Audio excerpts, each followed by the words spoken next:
Bonjour, ici CryptoLé, j'espère que vous allez bien aujourd'hui. Sans tarder, comme d'habitude, le prix du XRP qui se situe à 64 centimes 43 en hausse de 7,2% depuis 24 heures. Les marchés se portent bien avec 4% pour 1,4 trilliard de dollars.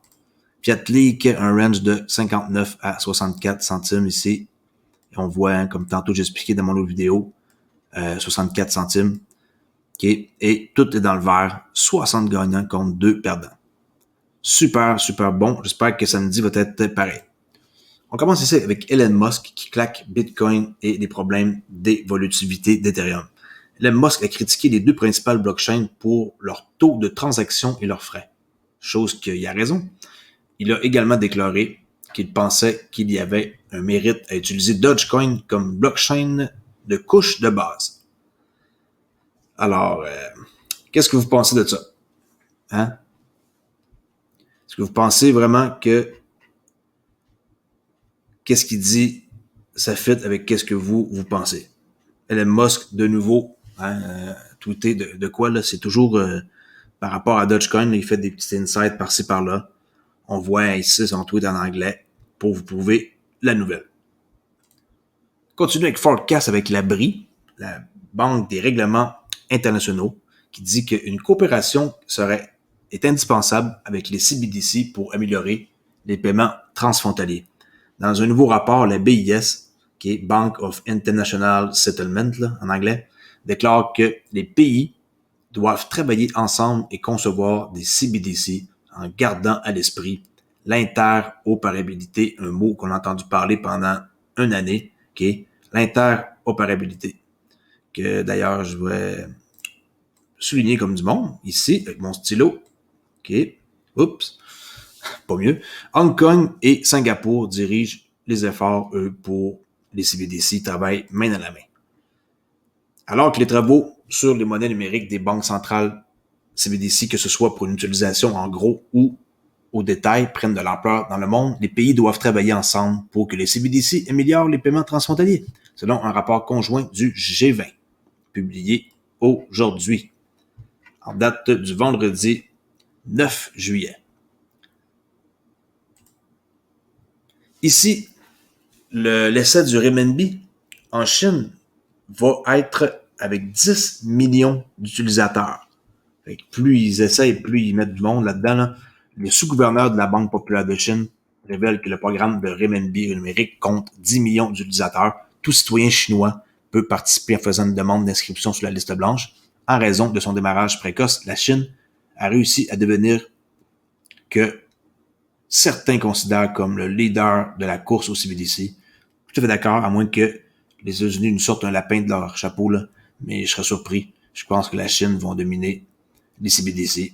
Désolé, s'il y en a qui pensent que c'est les États-Unis, peut-être que je me trompe, mais parti comme c'est là, si c'est le cas, les États-Unis cachent bien leur jeu. Qui commence par réglementer, là. Après ça, on parlera. Dogecoin, ici, avec un conseiller financier légendaire qui dit que Dogecoin est une arnaque qui se terminera très mal. Le conseiller financier légendaire et auteur à succès Rick Edelman a révélé qu'il pensait que la crypto-monnaie Dogecoin, inspirée des mimes, était une arnaque qui se terminerait très mal, même s'il est optimiste sur la crypto-monnaie en général. Lors d'une interview sur Yahoo Finance, Edelman a révélé qu'il pensait que les crypto-monnaies se généralisaient très très rapidement et bien qu'elles ne soient pas encore tout à fait là, ils sont beaucoup plus populaires qu'il était il y a un an et même les investisseurs institutionnels s'impliquent. Il a ajouté que nous allons voir plus de réglementation et la législation. Tout cela va être très simple car même les organisations traditionnelles de Wall Street s'impliquent dans l'espace présentement. Okay? Cofondateur de Apple, Steve Wozniak qualifie Bitcoin de miracle. Dit que c'est mieux que l'or. Wow. Le spécialiste de la technologie Steve Wozniak reste optimiste sur Bitcoin. Le cofondateur d'Apple, Steve Wozniak, a qualifié Bitcoin de miracle mathématique le plus étonnant lors de l'événement Jalisco Talent Land Digital 2021, selon le El Sol de Mexico. Il estime également que la crypto-monnaie phare est plus précieuse que l'or, car ce dernier n'est pas assez rare. L'or est limité et vous devez le chercher. Bitcoin est le miracle mathématique le plus étonnant. Même si l'entrepreneur technologique de 70 ans n'investit pas personnellement dans la crypto. Il est convaincu qu'elle a une place dans l'avenir. Ça, je trouve que c'est un mensonge.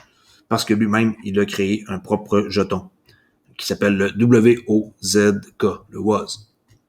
Alors, s'il y en a qui pensent que il n'a pas investi dans rien, ben détrompez-vous. Minimum sa propre crypto, là. OK? Ici, j'en ai parlé il y a une semaine, Lumen Swap, hein, qu'on peut utiliser pour ceux qui veulent utiliser l'échange décentralisé basé sur le réseau Stellar. Alors, pour démarrer l'application, vous cliquez ici et vous voyez, c'est un swap là, qu'on fait avec nos XLM, du SDC, plusieurs sortes, là, EURT, RMP, TERN, USDT, okay, Bitcoin. D'accord? Et vous swappez avec ce que vous voulez ici. C'est construit sur Stellar. Lumen Swap. Le FBI qui met en garde les propriétaires de crypto-monnaies et les échanges d'attaques qui sont présentement en cours. Attention hein, aux échanges hein, avec Binance qui ont beaucoup de problèmes. Là. Chypre, Angleterre, ensuite, quelle place déjà? Ici, en Ontario, au Canada. Par après, il y a d'autres endroits là, en Thaïlande. Okay? Faites attention, le FBI met en garde les propriétaires de crypto-monnaies, les bourses et les plateformes. C'est là le problème, les plateformes de paiement tierces des acteurs de la menace ciblant effectivement les actifs virtuels lors d'attaques pouvant entraîner des pertes financières importantes. C'est peut-être eux autres même qui hackent. Hein. Écoutez, dans le monde dans lequel on vit, il n'y a plus rien de surprenant. Là. Le FBI conseille aux organisations financières qui pourraient être la cible d'attaques similaires de rechercher les emails provenant d'adresses email falsifiées et de suivre et surveiller les comptes récemment créés. Okay? Ici, un pauvre monsieur de l'Angleterre qui a perdu 278 000 livres sterling, et oui, dans une arnaque à la crypto-monnaie après avoir été trompé par une fausse application de trading qui a donné aux pirates son portefeuille numérique. Un homme a perdu 278 000 euros et il s'appelle Brendan Larson de l'Utah. Je pensais que c'était un British, excusez-moi là. Je pense, ici, il parlait de 278 000 livres sterling, alors je pensais que c'était un British. Alors, j'ai pas lu l'article au complet, j'ai juste vu que le titre était intéressant pour vous montrer que de faire attention, en gros, parce que ça représente une somme quand même très importante de 700 000 US et ils ont fait ça en quelques minutes. On voit son compte ici, 384 000 livres sterling, 384 000 dollars US, là, qui est un signe de dollar. Il a fallu de moins de 3 minutes aux pirates pour voler la cachette crypto de Brandon. Très, très, très décevant. Faites très attention. Ne donnez pas votre clé privée à personne. Vous allez vous faire avoir. That's it, that's all. On peut aller voir la charte d'aujourd'hui. Peut-être avec le Bitcoin qui va nulle part, qui est à 33 900. Le XRP en weekly. Prochain objectif, 1,9$. Sinon, 36 centimes. On est pogné entre les deux. On espère tous que ça va monter en haut d'$1 au moins. Mais pour l'instant, il n'y a rien de ça. On est très loin du 1,96$. Mais c'est une charte. Une charte n'est pas tout ce que vous devez savoir. Ça, c'est juste de l'analyse technique, du TA qu'on appelle Technical Analysis. Allez voir plus loin que juste une graphique parce que sinon, vous allez être surpris. Vous allez être déçu plutôt de voir que un graphique va rien vous apprendre là, à part quelques petites affaires par-ci par-là, mais c'est pas ça qui va vous montrer dans quoi investir un graphique. Vous devez aller voir le protocole qui se cache derrière une compagnie ou c'est qui se cache derrière la compagnie, depuis quand qui existe. En passant, allez suivre mon cours de crypto-monnaie sur Udemy dans la description gratuit sur comment investir dans la crypto-monnaie pour débutants, cours 1 et 2, 2 fois 2 heures. Ça va peut-être vous donner beaucoup d'idées sur quoi investir, quel projet que j'ai analysé sur 300 projets différents. Et vous allez être capable après ça d'avoir une bonne base aussi pour une technique de trading simple que j'ai enseignée et que le monde pense que c'est une joke tellement que c'est facile. Alors, allez voir ça et dites-moi ce que vous en pensez dans les commentaires aussi de cette vidéo qui était plutôt courte, mais je crois qu'il y a des bonnes informations à en soutenir. Merci beaucoup et je vous dis à la prochaine vidéo. Au revoir.